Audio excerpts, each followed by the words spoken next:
ଦେଖ ମୁଁ ଆପଣମାନଙ୍କୁ କହିଥିଲି ଗୋଟେ ପୋଷ୍ଟ ବିଷୟରେ ଯେହେତୁ ସେ ପୋଷ୍ଟଟା କ'ଣ ହେଇଛି ଆପ୍ଲାଏ ହେଇସାରିଲାଣି, ଷ୍ଟାର୍ଟ ହେଇସାରିଲାଣି। ଆପଣମାନେ ଯଦି ପକେଇ ନାହାନ୍ତି ପକେଇଦେବେ, ଯେଉଁମାନଙ୍କର କ୍ରାଇଟେରିଆ ହେଉଥିବ ସେମାନେ ଆପ୍ଲାଏ କରିଦେବେ। ଠିକ୍ ଅଛି, ତ ଏଟା ଗୋଟେ ନୂଆ ଭ୍ୟାକେନ୍ସି ଆସିଛି ଆପଣମାନଙ୍କ ପାଇଁ। ଯେଉଁମାନେ ଡିପ୍ଲୋମା କରିଛ, ଓକେ, ଡିପ୍ଲୋମା କରିଛନ୍ତି, ଯେଉଁମାନେ ଇଲେକ୍ଟ୍ରିକାଲ ଆଉ ସିଭିଲ ଦୁଇଟାରେ କରିଛନ୍ତି କିମ୍ବା ଅଲଗା ଇଲେକ୍ଟ୍ରୋନିକ୍ସରେ ବି କରିଛନ୍ତି, ତ ସେମାନଙ୍କ ପାଇଁ ଭ୍ୟାକେନ୍ସିଟା ଆସିକି ପହଞ୍ଚିଛି। ଯେଉଁମାନେ ଚାହିଁବେ ଆପ୍ଲାଏ କରିପାରିବେ। ଠିକ୍ ଅଛି, ତ ଆପଣମାନଙ୍କର ଏଟା କୋଉଥିରେ ରହିବ? Power grid corporation of India limited. Okay, ଏଥିରେ ଆପଣଙ୍କର ରହିବ, ଏଟା ଗଭର୍ଣ୍ଣମେଣ୍ଟ ଅଫ ଇଣ୍ଡିଆ ଏଣ୍ଟରପ୍ରାଇଜେସରେ ରହିବ। ବୁଝିପାରିଲେ? ତ ଆପଣମାନେ ଚାହିଁବେ ଯଦି ଆପ୍ଲାଏ କରିପାରିବେ। ଏଟା ଜୁନିୟର ଅଫିସର ଟ୍ରେନର ହିସାବରେ ଆପଣଙ୍କର HR ରେ କ'ଣ ପୋଷ୍ଟିଂ ହଉଛି, ପୋଷ୍ଟ ହଉଛି HR ରେ ପୋଷ୍ଟ ଆସୁଛି। ତ ଏଟା ଚାହିଁବେ ଯଦି ଆପଣମାନେ ପକେଇ ପାରିବେ। ଏଟା ସର୍ଭେ ଷ୍ଟାର୍ଟ ହଉଛି କେବେ? ଆଡଭର୍ଟାଇଜମେଣ୍ଟ ବାହାରି ସାରିଛି, ତ ଆପଣମାନଙ୍କୁ କହିଦେବି କେମିତି କ'ଣ ଆପ୍ଲାଏ କରିବେ, ପ୍ରୋସିଜର କ'ଣ ଏହାର ସବୁ ଅଛି, ଏଲିଜିବିଲିଟି କ୍ରାଇଟେରିଆ ଆଉ କେମିତି କ'ଣ ଆପ୍ଲାଏ କରିକି ଜବ୍ ଟି ପାଇବେ। ତ ପ୍ରଥମେ ଦେଖ ଆପଣମାନଙ୍କର ଲେଖା ହେଇଛି registration project. Okay, region project ଯୋଉ ଲେଖା ହେଇଛି ସେଟା ହଉଛି ଆପଣଙ୍କର କ'ଣ ପ୍ରୋଜେକ୍ଟ ଅଛି, ବୁଝିପାରିଲେ? ଏଇ ପ୍ରୋଜେକ୍ଟରେ ଆପଣମାନେ କାମ କରିବେ, ବୁଝିପାରୁଛନ୍ତି? ତ ତାପରେ ଆସୁଛି ଜୁରିସ୍ଟେସନ ଯୋଉ ଲେଖା ହେଇଛି ଦିଲ୍ଲୀ, ପାର୍ଟ ଅଫ ଉତ୍ତରପ୍ରଦେଶ, ଏସବୁ ଜାଗାରୁ ଆପଣମାନେ ଜବ୍ ପାଇପାରିବେ, ବୁଝିପାରିଲେ? ଏଇଟା ସେ କଥା କହିଛି।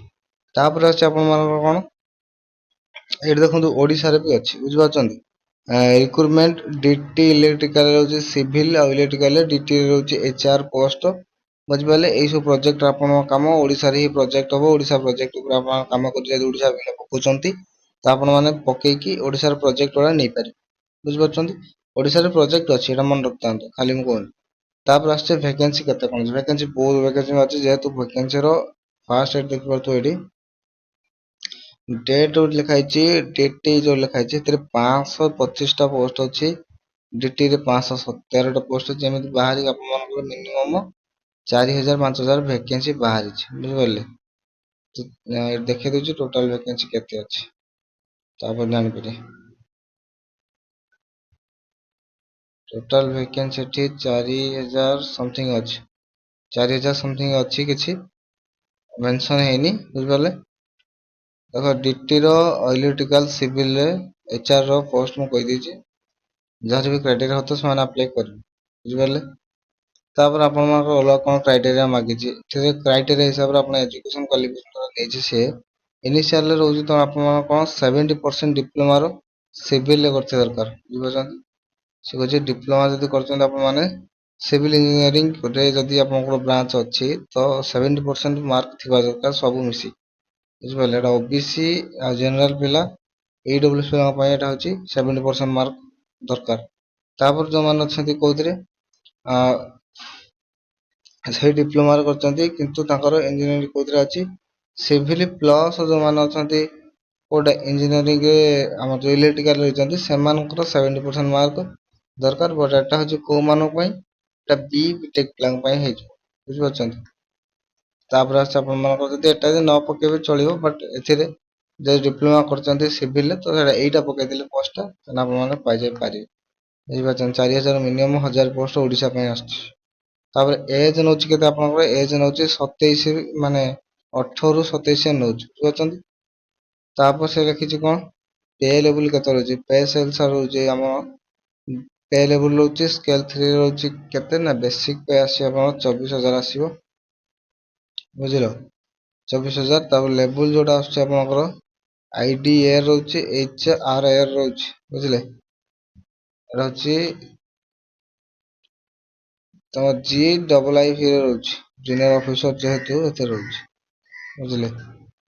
ତାପରେ JTT ରେ ଗୋଟେ ପୋଷ୍ଟ ଅଛି, JTT ପୋଷ୍ଟଟା ହଉଛି ତ ଆପଣଙ୍କର 21000 ସାଲେରୀ, IDA ରହୁଛି, ବୁଝିପାରିଲେ?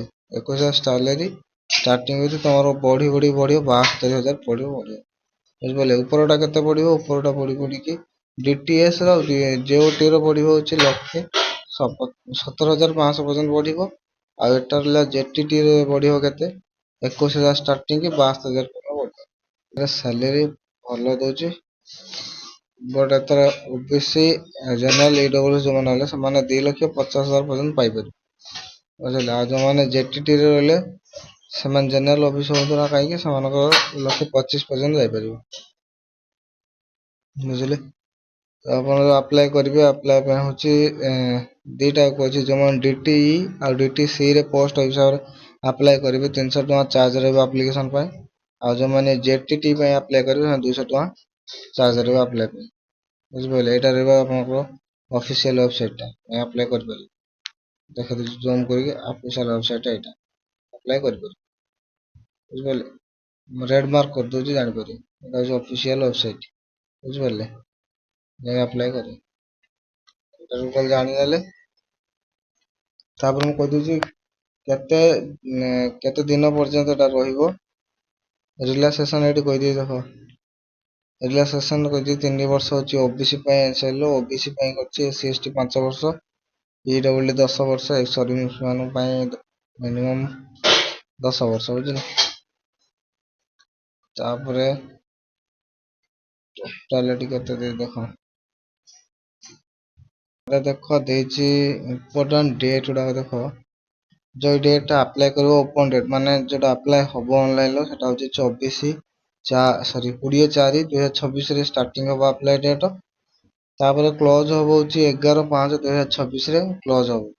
ବୁଝିପାରିଲେ? ତ ସେଇ ହିସାବରେ ଆପ୍ଲାଏ କରିବେ। ତାପରେ କଟ ଅଫ୍ ତ ଏଇ ହିସାବରେ କହିଦେଇଛି, ବଟ୍ ସେମାନଙ୍କର ଦିଟା ଡେଟ୍ ଦେଖେଇଦେଲି। ଦିଟା ଡେଟ୍ ଗୋଟେ ହଉଛି ଆପ୍ଲାଏ ହବ 20/4/2026, କ୍ଲୋଜ ହବ ଆପ୍ଲିକେସନ 11/5/2026 ଲାଷ୍ଟ ଡେଟ୍। ବୁଝିପାରିଲେ? ତ ଯୋଉମାନେ କ୍ରାଇଟେରିଆ ଥିବ ସେମାନେ ଆପ୍ଲାଏ କରିବ। ଠିକ ଅଛି? ଅଦରୱାଇଜ ବେଶୀ କିଛି ଇନଫର୍ମେସନ ନାହିଁ ଏଥିରେ।